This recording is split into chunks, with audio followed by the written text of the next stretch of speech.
Oi, pessoal! E, tudo bem? Vim gravar, então, como prometido, o segundo vídeo.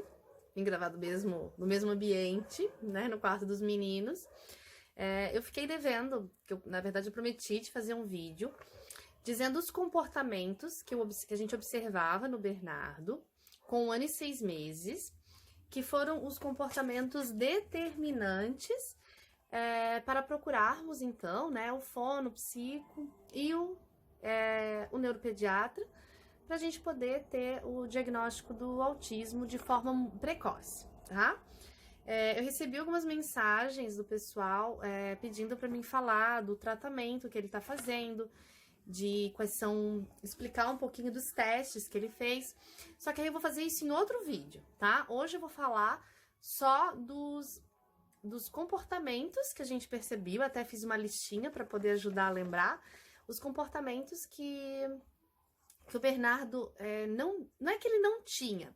Assim, quando a gente vai avaliar uma criança com TEA, a gente muitas vezes fica esperando, e às vezes por isso do diagnóstico tão tardio, que a gente espera que aquela criança ela tenha aqueles comportamentos do autismo clássico.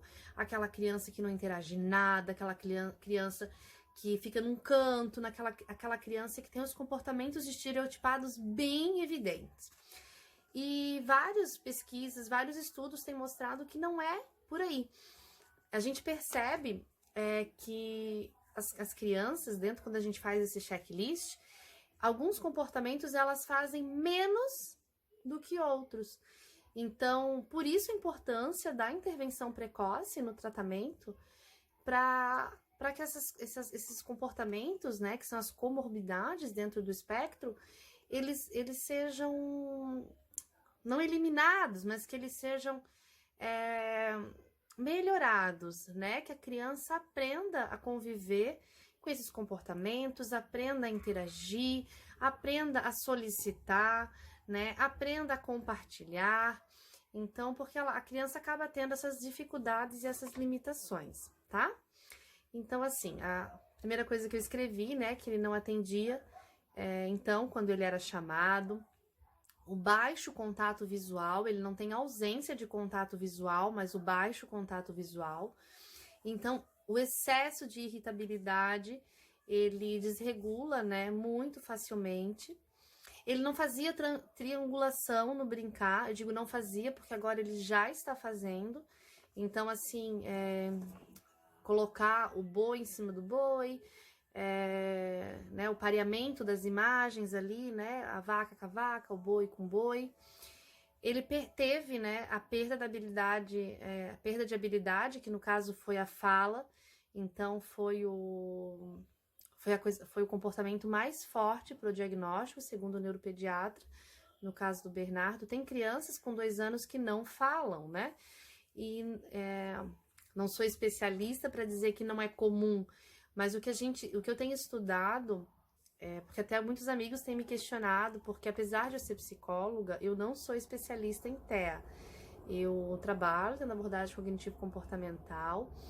O meu trabalho maior hoje é com adolescentes, mas eu tenho estudado o diagnóstico do Bernardo, eu tenho estudado muito, tenho feito cursos na área de ABA, terapia ABA, lido inúmeros livros e artigos científicos sobre o autismo, e que eu brinco, eu nunca vou ser a terapeuta do meu filho, mas a gente está estudando, eu e meu marido, bastante, para buscar a melhor forma de intervenção, né?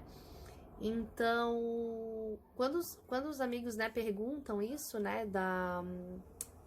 às vezes esperando que a gente fale um pouco de maneira mais científica, né? Eu sempre gosto de deixar bem claro que eu não sou especialista no assunto, né? Apesar da minha formação. Espero vir a ser, porque eu tô estudando bastante para isso, mas ainda não sou. Eu tô aqui falando enquanto mãe, né? Mãe de 3 gatinhos lindos, né? Então, ali, voltando na perda da habilidade, é que se espera que crianças de até 2 anos estejam falando já algumas, no mínimo 10 palavras, né? Então, com 1 ano e meio, já se esperava que ele estivesse falando de 4 a 5 palavras. E ele falava até 1 ano e 4, depois ele teve a perda total, né, dessa habilidade. Os movimentos estereotipados, então o movimento estereotipado do Bernardo é correr em círculos. Então ele corre em círculos, então, em redor da mesa, ele corre em círculos nele mesmo, né? Correr em círculos. Ele interage em algumas brincadeiras, por exemplo, quando a gente brincava do pintinho amarelinho, ele imitava esse comportamento. Outras, como aquele cadê o neném e achou, ele não fazia, né? Quando ele fica muito eufórico, ele batia muito os pés no chão, assim. Quando grande quantidade de pessoas, quando a gente liga o liquidificador, quando a gente liga o aspirador de pó, ele tampa os ouvidos, então, né? A parte sensorial. Quando ele não consegue se comunicar, ele faz duas... Ou quando ele é contrariado. Então, ali a gente tem que tomar muito cuidado com a questão da birra também, né? Pra verificar o que é uma crise e o que é uma birra. Mas assim, o que ele faz? Ele bate a cabeça no chão, ele bate, e bate mesmo, assim, ele não mede a força, ele bate com muita força a cabeça dele no chão. E ele vomita. E ele provoca o vômito, né? Ele faz isso. Tudo ele tenta pegar, ele não aponta. Tudo isso era com o ano 6, tá? Vários comportamentos, agora por causa da terapia. Ele tá falando já algumas palavras. E agora ele tá com o ano 10, né? Então já fazem 4 meses. E ele tá apontando para várias coisas, tá? Então pra gente ver como faz diferença a terapia. Ele não atende a compreensão, assim, B, olha lá o passarinho em cima de uma árvore, tipo, não olha, não segue, né, quando a gente faz um comando dessa forma, olha ali o cachorro, né, ele não fazia isso com o ano 6, tá, isso era esperado que ele fizesse, tá dentro do checklist. Ele faz muitos sons sozinhos, assim, e não é sons de balbucio de uma criança de 4, 5 meses, eu tô falando de uma criança de 1 ano e 6, né? É como se ele fazia sons sem sentido, né? Sozinho. Ele não gosta de brincar com o outro, não gostava, né? É uma coisa que ele tá mudando, graças a Deus. Então, ele não gostava de brincar com o outro. Então, a funcionalidade do brinquedo, acho que eu já disse isso lá, eu falei da triangulação, a funcionalidade que ele só quer guardar, ele não quer brincar de maneira funcional com o brinquedo. Então, com o carrinho ele não quer brincar na pista. Com os blocos ele não quer brincar de montar nada, com os bichos da fazenda ele não quer brincar de imitar os sons, ele quer só guardar os brinquedos na caixa. Pouca imitação com objetos, então quando a gente dá algum comando de alguma atividade, pouca imitação, então são poucos os brinquedos que ele consegue imitar o que a gente faz. O pareamento de figuras, então, acho que eu já falei isso. Já falei do pareamento. Tô me repetindo, falei lá em cima, quando eu falei da triangulação, e também tem o pareamento, isso. A motricidade grossa, ele passa por cima de todos, ele passava, ainda passa por cima dos brinquedos, então ele não desvia, como se não doesse, quer ver de Lego, né, gente? Né? Quem já andou sobre um Lego, quem tem filho pequeno aí, que já pisou em cima da pecinha de Lego, sabe como é terrível, e ele anda em cima dos Legos como se fosse a areia fofinha da praia. A motricidade fina dele, ele também não segurar o lápis, ele não segurava para desenhar, né, para riscar, desenhar, né, tô exigindo muito, mas assim, riscar, ele batia só o lápis. Os jogos sociais, né, que estava, já estava melhorando, assim, isso, eu botei até aqui, um ano e 7 meses já estava melhorando, e a questão das texturas também, que tava melhorando, porque esse checklist, quando eu fiz aqui, ele tinha 1 ano e 8, mais ou menos, foi pra levar pra fono, né, que ele tava fazendo, e ele já tava 1 mês fazendo alguns tratamentos, então, algumas coisas já estavam melhorando. A questão da textura é que, por exemplo, o slime, a massinha de modelar, ele não encostava a mão, né, ele fazia, assim, uma cara de repulsa. É muito engraçado que o Bernardo leva tudo à boca, tudo.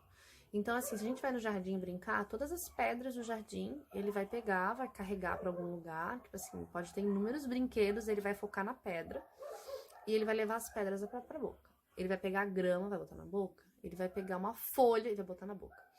Agora, a comida, ele não tem restrição alimentar, que é muito comum a seletividade alimentar com crianças autistas, ele não tem essa comorbidade.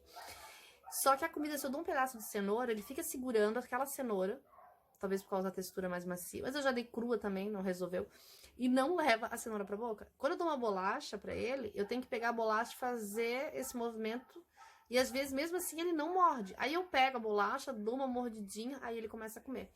E é muito engraçado porque ele leva tudo pra boca, mas a comida ele tem essa questão, tá? O Bernardo já com o ano 6, que era o que deixava a gente muito em dúvida, porque ele sabe, ele não, lembra que eu falei lá na primeira coisa que ele não atende quando era chamado. Só que quando eu dizia assim, ó, está na hora de comer, vamos comer, vamos papar, ele vinha. Nessa hora ele vinha. Ou quando eu dizia, tá na hora de escovar os dentes, ele vinha e parava na frente da porta do banheiro para escovar os dentes. Então, assim, todos esses comportamentos deixavam a gente muito em dúvida. E a gente falou já isso com, né, a psicóloga, com o neuro, né? E realmente é comum, porque os pais às vezes esperam que a criança não faça nada. E não é assim. Ela faz alguns comportamentos, né? A diminuição da imitação foi acontecendo de maneira progressiva, então já se espera que uma criança de 1 ano e 6 meses mande beijo, que uma criança imite, né? Que a criança dê tchau. O engraçado é que a criança dá tchau assim, né? E o Bernardo dava tchau pra ele, né?